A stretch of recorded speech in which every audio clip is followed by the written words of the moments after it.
किधर जा रहे हैं सर? जब गाड़ी में बैठते हुए उसका सफ़र जवाब देने लगा तो वो तहम्मुल से पूछने लगी।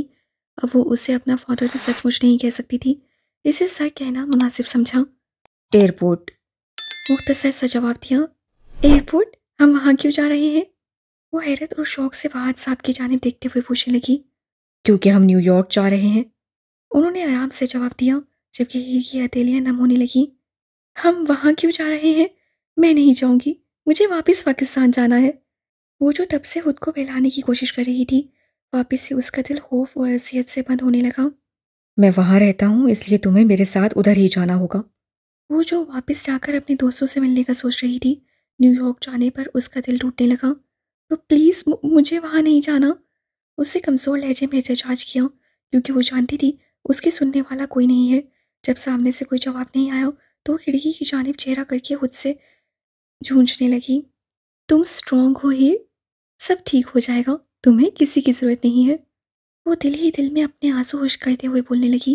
एयरपोर्ट पहुंचकर वो तवक्का कर रही थी उनका सामना किसी सिक्योरिटी से होगा, मगर वो उसे किसी हॉल से गुजार कर प्राइवेट जेट की जानिब ले गया। जाहिर सी बात है, सर तक पाँव शहनशाही ज़िंदगी में डूबा हुआ ये तो उसके लिए आम चीज़ होगी। जो शख्स पाकिस्तान से मेरी कस्टडी हासिल करके ब्राज़ील से मुझे ढूंढकर न्यूयॉर्क ले जा रहा हो, वो कोई आम इंसान थोड़ी हो सकता है। वो प्राइवेट जेट में दाखिल होते हुए खुद से बड़बड़ाई, जो अंदर से बहुत ही ज़्यादा प्यारा था, जिसमें एक कमरा और उसके साथ अटैच वॉशरूम भी था। वो उसके साथ चलते हुए किचन एरिया की जानिब गई, जहाँ एक औरत बोतलें तरतीब से रख रही थी, लेकिन अपने पीछे मौजूदगी महसूस करके वो पलटी। Welcome mister black and miss Heer Pollard, उसका जुमला फहाद साहब ने मुकम्मल कर दिया। वेलकम मिस पोलार्ड, मैं आज के लिए आपकी होस्टेस हूँ। अगर आपको किसी भी चीज़ की ज़रूरत हो तो आराम से बता दीजिएगा, मैं आपकी खिदमत में हाजिर हो जाऊंगी। इससे पहले हीर को जवाब देती, फहाद उससे बाजू से पकड़कर सीट की जानिब ले गया। उसने उसे इतनी भी इजाज़त नहीं दी कि वो उस औरत को कोई जवाब भी दे सके। यहाँ बैठो और बेल्ट बांधो, हम लोग जल्द ही न्यूयॉर्क लैंड कर जाएंगे। वो अपनी कुर्सी पर बैठा हुआ बोला, जिस पर वो आंखें घुमा कर रह गई, मगर मानने के अलावा चारा ही क्या था। इससे बेल्ट बांधने लगी। क्या मेरी सारी ज़िंदगी हुक्म मानते ही गुजर जाएगी, कभी किसी का और कभी किसी का? क्या मेरी खुद की कोई लाइफ नहीं है? जब जेट उन दोनों को उनकी मंजिल की जानिब ले जाने लगा तो वो आंखें बंद करके नम आंखों से सोचने लगी। क्या हुआ, तुम ठीक हो? फहाद की परेशान आवाज़ उसके कानों से टकराई। जी जी, जी मैं ठीक हूँ, वो लड़खड़ाती आवाज़ से बोली, क्योंकि वो कुछ गलत बोलकर खुद को मुश्किल में नहीं डालना चाहती थी। ठीक है, मैं अपने ऑफिस जा रहा हूँ, तुम्हें कुछ चाहिए हो तो हॉस्टेस से बोलना, और अगर आराम करना है तो इस कमरे में चली जाना जो मैंने तुम्हें दिखाया था। वो कहकर अपने ऑफिस की जानिब बढ़ गए, जबकि वो लंबा सांस खींचकर रह गई। ये इंसान नामुमकिन है, क्या इसकी वाइफ भी ऐसी ही होगी? जाहिर सी बात है, इतना पैसा है, वो तो इससे भी 4 हाथ आगे होगी। वैसे मेरी जिंदगी पर भी फिल्म बन सकती है, क्या थी और कहाँ से होकर किधर आ गई हो। वो सीट बेल्ट खोलती हुई खुद से बोली और कमरे में चली गई। वहां जाकर उसकी नज़र मिरर पर पड़ी तो उसका मुंह हैरत से खुल गया, क्योंकि उसकी आंखें मुसलसल रोने की वजह से सुर्ख थीं और उसके नीचे डार्क सर्कल से जो चीख चीख कर कह रहे थे उसे शदीद नींद की ज़रूरत है। आई हेट यू टोर्नेडो, तुम्हारा एक इंटरव्यू मेरी ज़िंदगी बदल गया है। उस बेरहम का ख्याल जहन में आते ही उसकी आंखें वापस से पानी से भरने लगी। पहले तो अपने साथ ले गए थे, फिर इतनी आसानी से मुझे क्यों आने दिया इस आदमी के साथ? बहुत बुरे हो तुम। वो बेड पर बैठकर अपना चेहरा हाथों में छुपाकर शिद्दत से रो दी। बहुत जल्द मिलेंगे, बेम बोला। उसके कहे अल्फाज कानों से टकराए तो उसका दिल तेजी से धड़कने लगा। लेकिन कैसे? वो लब कचकचाते हुए बड़बड़ाई। तभी दरवाजे पर दस्तक हुई। मैम लंच कर ले, टाइम हो गया है। होस्टेस की आवाज़ उसके कानों से टकराई। ओके, आप वेट करें, मैं आती हूँ। वो जल्दी से कहकर वॉशरूम में घुस गई ताकि फेस वॉश कर सके। वो लंच के बहाने इस औरत से बातें करना चाहती थी, शायद कोई उसे इन्फॉर्मेशन मिल जाए। ये कोई मजाक है बाबा, मैं किसी ट्रेनिंग का पार्ट नहीं बनूंगा। हद है, मैं कहीं नहीं जा रहा, मुझे बस 2-3 दिन मुसलसल सोना है। मैं अपने 2 माह बच्चों के इस दरमियान हरगिज ज़ाया नहीं करूंगा। वाजदार अपने साहबजादे से इसी जवाब की उम्मीद कर रहे थे। वो जानते थे कुछ ऐसा ही रिस्पॉन्स आएगा, लेकिन वो भी बाप थे, मनाना जानते थे। ये कोई चॉइस नहीं है हसाम, ऑर्डर है बॉस की तरफ से, जिसे मानना ही होगा। लेकिन तुम्हारी हालत देखते हुए मैं समझ रहा हूँ तुम हिस्सा नहीं ले सकते। इस बारे में बात हो गई है, तुम 2-3 हफ्तों के बाद ट्रेनिंग ज्वाइन कर सकते हो। लेकिन वहां पहुंचना ही होगा तुम्हें, क्योंकि तुम शेर हो और शेरों को छोटी मोटी चोटें कुछ नहीं कहती। वो तुम्हारा रास्ता कभी नहीं रोक सकती। वो मोहब्बत पाश लहजे में बोलने लगे। और हाँ, वैसे भी जहां से भाई का ऑर्डर है वो तुमसे दूसरे बच्चों की आमद से पहले मिलना चाहते हैं। ओके, लेकिन बाबा, क्या मैं जान सकता हूँ उन्होंने मुझे ही पहले क्यों बुलवाया है? असाम ने अपने बालों में उंगलियां चलाते हुए कहा। उसके पूछने से ये तो अंदाजा हो गया था कि वो ये कैंप अटेंड करने वाला है, क्योंकि उनके घर का असूल था कि वाजदान की बात को कोई इनकार नहीं कर सकता था। मैं नहीं जानता, लेकिन जितना मैं अपने भाई को समझता हूँ, कुछ तो है उनकी आंखों में, जैसे कोई सीक्रेट हो जो कल तक तुम जरूर जान जाओगे। वो उसकी आंखों में देखते हुए बोले। आप भी चलोगे मेरे साथ? आप भी इंस्ट्रक्टर हो? असाम ने सवालिया नजरों से उन्हें देखा। नहीं, मैं परमानेंट नहीं हूँ। मैं सिर्फ हफ्ते में 2 दिन जाया करूँगा। लेकिन मैं यकीन से कह सकता हूँ ये तुम्हारे लिए अच्छा तजुर्बा होगा। उनकी बात पर उसे समझते हुए हाँ में सर हिलाया। अब थोड़ी देर रेस्ट कर लो। मैंने तुम्हारी सारी पैकिंग करवा दी है। तुम बस बेफिक्र होकर आराम करो। जहाँ तक मैं अफ़ान को जानता हूँ, वो तुम लोगों का वहाँ पहला ही दिन बहुत मेमोरेबल बना देगा। वो शौक लहजे में बोले, जिस पर असाम के लब्बे मुस्कुराए, क्योंकि वो जानता था वजदान के बाद अफान उनके मामलों में बहुत ज़्यादा सख्त है। मैं आपसे कुछ पूछूं? हीर ने खाना खाने के दौरान हिम्मत से पूछा। जी मिस पोलार्ड, जो आपका दिल करे आप पूछ सकती हैं। "हम्म, आप मिस्टर ब्लैक के लिए कब से काम कर रही हैं?" मैं उनके लिए 8 साल से काम कर रही हूँ। ओ मेरे खुदा, जितना वो हुक्म चलाते हैं इतना अरसा कैसे निकाल लिया आपने? वो हैरत से बोली। स्वीटी, मैं इनकार नहीं करूंगी, मिस्टर ब्लैक सख्त इंसान है। उनके साथ काम करना बहुत मुश्किल है, क्योंकि उन्हें हर चीज़ वक्त पर और परफेक्ट चाहिए। लेकिन एक बार जब आप उन्हें समझ जाओ सब आसान लगने लगता है। जिस पर वो लब चबा कर रह गई। मिस्टर ब्लैक की वाइफ कैसी है? उसे हिचकिचाते हुए पूछा। वो बहुत अच्छी और मुखलिस इंसान है। तुम उनसे मिलोगी तो तुम्हें उनसे मोहब्बत हो जाएगी। उनमें अमीरी का सारा गरूर नहीं, बहुत ठहराव है उनके साथ में। उसके अल्फाज पर हीर के दिल में सुकून की लहर उतरी। ऐसे ही वो कुछ देर बातें करती रही। तभी पायलट की जानिब से सीट बेल्ट बांधने की अनाउंसमेंट हुई, क्योंकि कुछ देर में जेट लैंड होने वाला था। वो जल्दी से उस औरत को बाय बोलकर सीट की जानिब भागी, जहाँ वहाज पहले से ही मौजूद था। जैसे ही वो लोग एयरपोर्ट से निकले, 3 ब्लैक गाड़ियां उनका इंतजार कर रही थीं। Welcome back sir. एक आदमी वहाज के करीब आकर बोला, जिस पर उन्होंने सर हिलाया। कार्ल, सब कंट्रोल में है? उन्होंने गाड़ी की जानिब बढ़ते हुए उस आदमी से पूछा। जी सर, सब अंडर कंट्रोल है। सिक्योरिटी आपने जैसे कहा था वैसे ही सख्त है। हम लोग पहले बॉस के मेंशन में जाएंगे और उसके बाद आपके घर। कार्ल अदब से बोला तो हीर का वजूद उसके अल्फाज पर थमा। इसका मतलब मैं वापस से माफिया की दुनिया में ही आई हूँ। ओह गॉड, एक जगह से निकलकर दूसरी जगह में फंस गई। वो अपने खुश्क होते लबों पर जुबान फेरते हुए खुद से बोली। तभी उसे गला खनकारने की आवाज़ सुनी तो वो होश की दुनिया में आई। उसे नजर उठाकर वहाज की जानिब देखा, जो आईब्रो उचकाकर उसे ही देख रहा था, जबकि कार्ल दरवाज़ा खोलकर उसके बैठने का इंतजार कर रहा था। उसकी शिद्दत से ख्वाहिश हुई कि वो यहाँ से भाग जाए, मगर वो कहाँ जा सकती थी। इससे कपकपाते वजूद के साथ अंदर बैठ गई। वो लोग जल्द ही एक बड़े मेंशन में पहुंच गए, जहाँ वहाज उसे गाड़ी में ही रुकने का हुक्म देकर वो अंदर चला गया, जिसकी वजह से वो अपने हाथ की उंगलियां मसलने लगी। अब ये कौन सा बॉस है? ये क्या चाहता है? मैं यहाँ क्यों हूँ? ओ मेरे खुदा, ये सब क्या हो रहा है? वो अपने चेहरे को हाथों में छुपाकर नम आंखों से बोली। हीर ने विंडो के से बाहर देखने की कोशिश की, जहाँ वहाज कुछ आदमियों के साथ गंभीर गुफ्तगू में मसरूफ था, जो ब्लैक रंग का लिबास और आंखों पर ब्लैक की शेड्स लगाए हुए थे।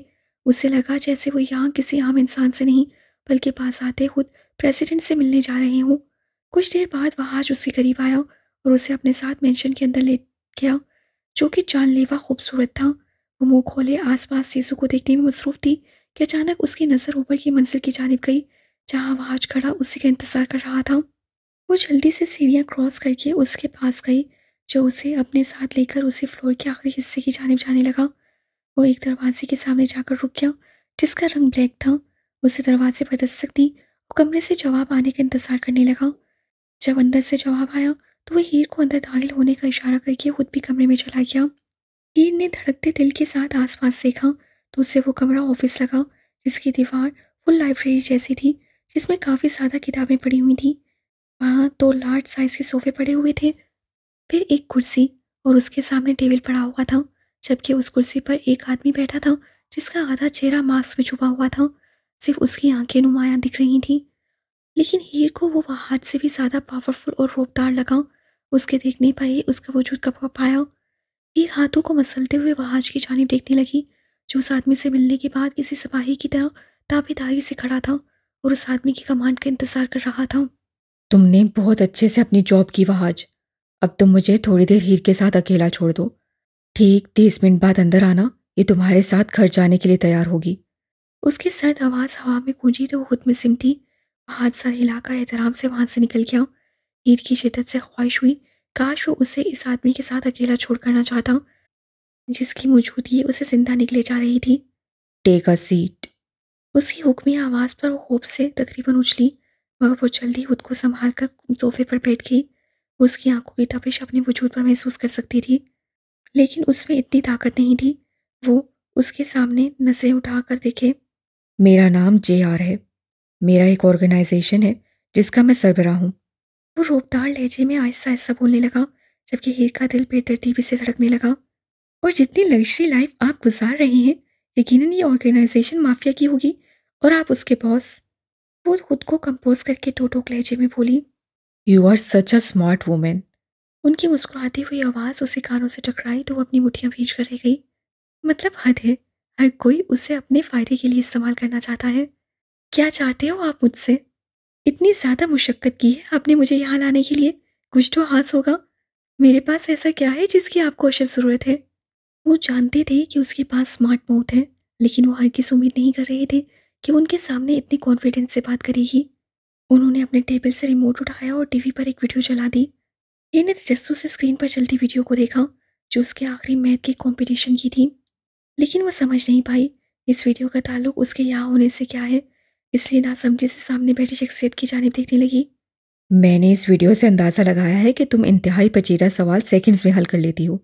तुम्हारे टीचर से पता चला है तुम्हारी मेमोरी बहुत ज़्यादा शार्प है। तुम्हें यूनिवर्सिटी में मैथ की क्वीन कहा जाता है और सबसे बढ़कर तुम्हें चैलेंजेस बहुत ज़्यादा पसंद हैं। उनके अल्फाज पर उसने अपने खुश्क होते लबों पर जुबान फेरी, क्योंकि वह हैरान थी उसकी सलाहियतों का उन्हें कैसे पता चला। एक्सक्यूज़ मी सर, लेकिन मेरी सलाहियतों का ताल्लुक आपकी दुनिया से क्या है? जहाँ से मैं देख रही हूँ, इसका आपसे कोई लेना देना नहीं है। गुड पॉइंट मिस हीर। मुझे तुम्हारी सलाहियतों की अभी के लिए नहीं बल्कि फ्यूचर में होने वाले मिशंस के लिए ज़रूरत है। इसलिए तुम आज से मेरी ऑर्गेनाइजेशन का पार्ट हो। हीर बेवकूफ़ नहीं थी। वो जानती थी अगर एक बार माफिया की दुनिया में कदम रख लिया तो वापसी शदीद मुश्किल है। यहाँ से फिर निकलना बस मौत है और कोई रास्ता नहीं। मगर फिर भी उससे हिम्मत करके अपने जहन में उभरता सवाल पूछा, क्या आपकी मिशंस मुकम्मल होने के बाद मैं वापस अपने मुल्क पाकिस्तान जा सकती हूँ? उसकी बात पर JR ने उसकी जानिब ऐसे देखा जैसे उसके सर पर सींग निकल आए हों। नहीं, एक बार तुम इस फैमिली का हिस्सा बन गई तो तुम्हारे पास वापसी के लिए कोई रास्ता नहीं। हरगिज़ नहीं, मैं क्रिमिनल्स के दरमियान सारी ज़िंदगी बिल्कुल नहीं गुजार सकती। ये क्या कोई मजाक चल रहा है यहाँ? वो एक एक लफ्ज़ चबाकर बोली। तुम यहाँ रहोगी, ये मेरा ख़त्मी फ़ैसला है। अगर तुमने ठुकराया तो पाकिस्तान में जितने भी तुम्हारे चाहने वाले हैं उन्हें अगली सुबह का सूरज देखना नसीब नहीं होगा। उन्होंने उसे चैलेंज करती नजरों से देखते हुए कहा, जिस पर उसका वजूद थमा और वो दिल ही दिल में अपनी रियाजी की सलाहियतों पर लानत भेजने लगी। काश वो नालायक होती, उसे ये दिन कभी देखने ना पड़ते। पहले चैलेंजेस के चक्कर में बर्नाडो आ गया था, अब रियाजी के चक्कर में JR। तो मिस हीर, आपका जवाब क्या है? उन्होंने मुस्कुराहट चेहरे पर सजाते हुए पूछा, जिसकी वजह से वो होश की दुनिया में आई। Of course mister RJ, it will be an honour to work with you. वो दांत पीसते हुए बोली। ओके मिस हीर, फिर आपको एक कॉन्ट्रैक्ट साइन करना होगा जिसके मुताबिक हमारा काम सीक्रेट रहेगा। आप इसके बारे में किसी बाहर के बंदे से बात नहीं करेंगी। जी सर, अच्छे से जानती हूँ। उसका दिल चाहा वो उठकर सामने बैठे वजूद के मुंह पर जोर से पंच मारे, मगर सबर की खून पीकर रह गई। ओके मिस हीर, ये कॉन्ट्रैक्ट खाली कागज़ का टुकड़ा नहीं होगा जो आप साइन करने वाली हैं। In our world it means honour, honesty and loyalty, और इसका ये भी मतलब है फैमिली और प्रोटेक्शन। अगर तुमने इस कोड को तोड़ा तो आई प्रॉमिस मैं तुम्हें भयानक सज़ा दूंगा, क्योंकि धोखा देने वालों से मुझे शदीद नफरत है और उन्हें मैं दूसरे चांस का मौका हरगिज़ नहीं देता। इसलिए संभल कर। वो वार्न करते हुए बोले तो उसके हाथ पांव होप से ठंडे पड़े।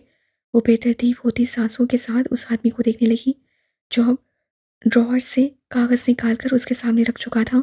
उसने उसकी तरफ पेन बढ़ाया तो वो कँपकँपाते हाथों के साथ थाम गई। तुम चाहो तो कॉन्ट्रैक्ट पढ़ सकती हो, लेकिन इसमें से कुछ भी तब्दील नहीं होगा और तुम्हारे पास साइन करने के अलावा कोई चॉइस भी नहीं है। उनके अल्फाज पर उसकी आंखों से आंसू निकलने के लिए बेताब होने लगे, मगर वो अपने लब कुचल कर रह गई क्योंकि वो इस बेरहम के सामने कमज़ोर नहीं पड़ना चाहती थी। उससे बगैर कॉन्ट्रैक्ट को पढ़े उस पर मौजूद खाली जगह पर साइन कर दिए, क्योंकि उसका पढ़ना और ना पढ़ना बराबर ही था। तभी दरवाजे पर दस्तक हुई। वो कुछ लम्हों बाद वहाज उसके बराबर खड़ा हुआ था। बॉस और वहाज आपस में इटालियन में बात करने लगे, जबकि वो परेशानी से अपने हाथों की उंगलियां मसलने लगी। थोड़ी देर बातचीत के बाद वहाज उससे अपने साथ विला ले गया, जो मेंशन से छोटा मगर जदीद तर्ज का बना हुआ था। वहाज दरवाजे की जाने बढ़ने लगा तो वो भी उसके पीछे पीछे चलने लगी। दरवाजे पर दस्तक देने के बाद वो लोग इंतजार करने लगे तो सामने से एक औरत ने दरवाज़ा खोला, जो बहुत खूबसूरत थी और अपनी उम्र के हिसाब से 40 की लग रही थी। हीर शर्म और हया से मुंह खोले उन दोनों को देखने लगी, क्योंकि वो औरत दरवाज़ा खोलने के अगले ही लम्हों में वहाज की बाहों में कैद थी और वो उसके गालों और माथे को चूमने में मसरूफ था। वो दोनों आसपास की दुनिया से बेगाना होकर एक दूसरे में खोए हुए थे। हीर जल्दी से उनकी जानिब अपनी पुश कर गई। वेलकम टू न्यूयॉर्क हीर। पता नहीं यहाँ के लोग इतना बोल्ड क्यों होते हैं। वो दुखते गालों के साथ खुद से बड़बड़ाई। उसी पल उसने खुद को उस औरत के आसार में महसूस किया, जो मोहब्बत से उसके रुखसार पर अपने लब रख चुकी थी। वो हैरत से उस औरत की मोहब्बत को महसूस करने लगी, क्योंकि एक मुद्दत हुई थी किसी ने उसे ऐसे अपने सीने से नहीं लगाया था। आज ने अपना गला खंकारा तो वो उससे अलग होकर अपने शोहर की साइड पर जाकर खड़ी हुई। हीर, ये मेरी वाइफ है आयमा, और आयमा ये वही लड़की है जिसके बारे में मैंने तुम्हें बताया था। फहाद साहब ने उन दोनों का तारुफ करवाते हुए कहा, वेलकम हनी। उम्मीद है सफ़र में ज़्यादा थकावट महसूस नहीं हुई होगी। आयमा ने नरमी से कहा, जी मैम, सब ठीक रहा। हीर ने ज़बरदस्ती अपने चेहरे पर स्माइल सजाते हुए कहा, मैम नहीं, मुझे मॉम कहकर पुकारो। आयमा मेरी जान, हीर को उसका रूम दिखा दो। आज का दिन उसके लिए काफ़ी सख्त था, वो थोड़ी देर रेस्ट कर ले। इससे पहले हीर कुछ कहती वहाज ने उन दोनों की जानिब देखते हुए कहा, ओह गॉड, मेरे मैनर्स किधर चले गए। सॉरी बेटा, तुम इतने लंबे सफ़र से आ रही हो और मैंने तुम्हें दरवाजे पर ही रोक रखा है। Really sorry. एक्चुअली मैं फाइनली तुम्हें यहाँ देखकर बहुत ज़्यादा खुश हो गई हूँ। वो उसे बाजू से पकड़कर अंदर ले जाते हुए परेशानी से बोलने लगी। ये जो तवक्का कर रही थी वो भी उसे वहाज की तरह हुक्म देगी, मगर उसका इतना अच्छा बर्ताव देखकर उसे हैरत हुई। उन्होंने उसे अपने साथ लिए कॉरिडोर से लेफ्ट टर्न लेकर एक रूम का दरवाज़ा खोला और उसकी लाइट जलाई। मुझे उम्मीद है तुम्हें ये कमरा पसंद आएगा स्वीटी। मैंने बहुत मेहनत से इसे तुम्हारे लिए सजाया है। वो उसकी तरफ देखते हुए बोली, जो सराहती नज़रों से कमरे की एक एक चीज़ को देख रही थी। हीर को वो अपनी कम और किसी परी की रिहाइश का सादा लगी। वहाँ हर चीज़ वाइट या गुलाबी रंग में मौजूद थी। ये कमरा बहुत खूबसूरत है मैम। हीर के मैम कहने पर उन्होंने मायूसी से उसकी जानिब देखा। मेरा मतलब है आंटी, वो जल्दी से बोली, क्योंकि माँ का लफ्ज़ इतनी जल्दी बोलना तो मुश्किल था ना। आयमा ने समझते हुए उसे अपने सीने से लगाकर उसके माथे पर अपने लब रखे, जिस पर हीर के दिल ने एक बीट मिस की। जल्दी से शावर ले लो, मैंने तुम्हारे लिए कपड़े भी खरीद कर तुम्हारी कबर्ड में रख दिए हैं। तुम जल्दी से रेडी हो जाओ, तब तक मैं डिनर रेडी करवाती हूँ और कुछ फ्रूट्स तुम्हारे रूम में भेज देती हूँ। वो मोहब्बत पाश नजरों से उसकी तरफ देखती हुई बोली, जिस पर हीर के लब मुस्कुराने लगे। उससे हाँ में सर हिलाया और शावर लेने के लिए वॉशरूम में चली गई, जबकि आयमा बेगम खाने का बोलने के किचन में चली गई। शावर लेने के बाद हीर ने जब अलमारी खोली तो उससे शदीद हैरत हुई, क्योंकि वो ब्रांडेड कपड़ों, शूज़, बैग्स और बाकी ज़रूरत की चीज़ों से भरी पड़ी थी। उससे रॉयल ब्लू कलर का सिंपल जंपसूट निकाला और उसे पहन लिया। कुछ देर बाद आयमा फ्रूट्स की टोकरी लेकर उसके कमरे में आई और हीर को अपने बालों की टेल बनाते देखकर वो मोहब्बत से उसकी जानिब देखने लगी, जो रॉयल ब्लू लिबास में काफ़ी खूबसूरत लग रही थी।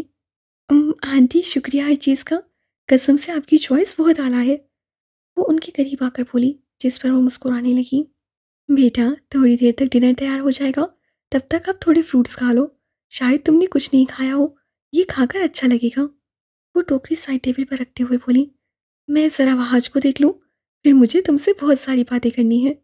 वो अभी बोल ही रही थी कि दरवाजे पर दस्तक हुई और फिर वहाज साहब अंदर दाखिल हो गए। हीर, अगर फारिग हो तो मुझे तुमसे 2 मिनट बात करनी है। वो उसकी तरफ देखते हुए बोले। ये नील दचाइए नसों से आयमा की जानिब देखा, मगर उनने मुस्कुराकर उसका हौसला बढ़ाया और आंखों से इशारा किया कि कुछ भी नहीं होगा, और वो खुद वहाँ से चली गई। तुम आज ही बॉस से मिली थी, तो तुम इतना तो जान ही गई हो, उस शख्स को हर चीज़ परफेक्ट चाहिए। इस बात पर वो नासमझी से उसकी तरफ देखने लगी। खैर, बॉस ने कैंप तैयार करवाया है जिसमें बच्चों की ट्रेनिंग होगी, और ये बच्चे बॉस की फैमिली, रिश्तेदार या दोस्तों के हैं।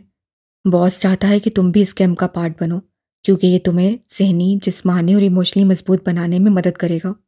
सो you need to be ready tomorrow morning to start this new adventure. कल से? वो हैरत से पूछने लगी। कल से। वो आम लहजे में बोला, जबकि वो फटी आंखों से उसकी तरफ देखने लगी। इस पल उसे सच में यकीन हो गया कि उसकी वाकई की जिंदगी इस खूबसूरत पिंजरे में ही गुजरेगी। एक और बात मैं तुम्हें बता दूं, कैंप की ट्रेनिंग बहुत मुश्किल होगी। तुम्हें उसे पास करने के लिए बहुत ज़्यादा मेहनत करनी पड़ेगी। मैं सिर्फ इतना कह सकता हूँ, गुड लक। अगर कोई सवाल है तो पूछ सकती हो। उनके मजीद कहने पर वो अपनी आंखें बहुत जोर से बंद कर गई, क्योंकि उससे हर किसी नहीं सोचा था वो एक आम इंसान से माफिया सिपाही में बदल जाएगी। उससे आंखें खोलकर सामने खड़े वहाज की जानिब देखा, जो उसी के जवाब का इंतजार कर रहा था। नहीं सर, कोई सवाल नहीं है, वो आम से लहजे में बोली, जिस पर वो सर हिलाकर वहां से निकल गए। जबकि वो परेशानी से बेड पर बैठ गई, तभी दरवाजे पर दस्तक हुई। हीर की इजाज़त देने पर एक मुलाजमा अंदर आई। मिसेस ब्लैक आपको लिविंग एरिया में बुला रही हैं, अगर आपकी इजाज़त हो तो मेरे साथ चलें। वो अदब से सर झुकाते हुए बोली, तो वो हाँ में सर हिलाकर उसके पीछे चल पड़ी। हीर को लिविंग रूम में दाखिल होता देखकर आयमा ने फैशन मैगजीन कॉफ़ी टेबल पर रख दिया और उसे अपने बराबर बैठने का इशारा किया। वो खामोशी से आकर उनके पास बैठ गई। क्या तुम खौफजदा हो? उनके पूछने पर हीर ने हैरत से उनकी तरफ देखा, क्योंकि वो इस सवाल की हरगिज़ उम्मीद नहीं करती थी। मगर वो चुप रही और अपने हाथों की उंगलियों से खेलने लगी। उसी पल मुलाजमा ट्रे में 2 कप हॉट चॉकलेट कॉफ़ी लाई, जो आयमा बेगम ने खीर की जानी बढ़ा दिया, क्योंकि उससे शॉवर लिया हुआ था। वो नहीं चाहती थी उसे सर्दी लग जाए। It's okay to be afraid, you can be terrified, I won't blame you. मुझे याद है, जब मैंने इस दुनिया में कदम रखा था तो मैं भी बहुत डरी हुई थी, लेकिन वक्त के साथ तुम इसकी आदी हो जाओगी। आयमा नरमी से बोलने लगी, तो ही ने नजर उठाकर उनकी जानिब देखा, जिनकी मुस्कुराहट में उदासी थी। उसने नहीं सोचा था इतनी खुश रहने वाली औरत भी उदास हो सकती है। कि क्या आप अपनी लाइफ से खुश नहीं हैं? उसके जहन में उमड़ता हुआ सवाल उससे पूछा। नहीं स्वीटी, मेरे अल्फाज से कुछ गलत मत समझो, मैं वहाज के साथ बहुत ज़्यादा खुश हूँ। वो बहुत अच्छा इंसान है, जो अपने काम और फैमिली के साथ बहुत ज़्यादा मुखलिस है। मेरे अल्फाज का मतलब ये था कि बायज़-औक़ात लाइफ हमारी दुनिया में बहुत बेरहम हो जाती है। हमारी दुनिया हमें पावर, रौब, दबदबा, शान और शौकत हर चीज़ देती है, लेकिन उसी पल ये हमसे हमारे प्यारे, दिल के करीबी, जान से अजीज़ लोग भी छीन लेती है। इस दुनिया में ज़िंदगी का कोई भरोसा नहीं। अम्मा की खूबसूरती से कहने पर हीर समझ गई थी उन्होंने कोई अपना बहुत करीबी खोया है, लेकिन उसमें इतनी हिम्मत नहीं थी कि वो उसके बारे में पूछकर उनके पुराने ज़ख्म को रीते। लेकिन वो इतना जान गई थी, वो अपने दिल की बात उनसे कह सकती है। मुझे डर लग रहा है, वो मग को टेबल पर रखकर सरगोशी नुमा बोली, जबकि आयमा बेगम उसकी आवाज़ में नमी साफ महसूस कर सकती थी। इसलिए उसके मज़ीद करीब होकर उसके हाथ अपने हाथों में थाम गई।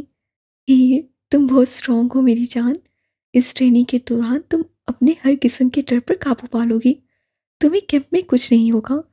वैसे भी तुम्हारी हिफाजत के लिए वहाँ मेरे 2 ट्विंस भी मौजूद होंगे। उन्होंने उसकी आंखों में देखते हुए प्यार से कहा। व्हाट, आपके 2 जुड़वा बेटे हैं? हीर ने बेयकीनी से पूछा। जी, और वो तुमसे 1 साल बड़े हैं, जोहान और शहजाम। अभी वो दोनों ट्रिप पर गए हुए हैं, कल ट्रेनिंग के लिए कैंप में मौजूद होंगे। मैं वहाज से बोलूँगी वो आप सबको आपस में मिलवा दे।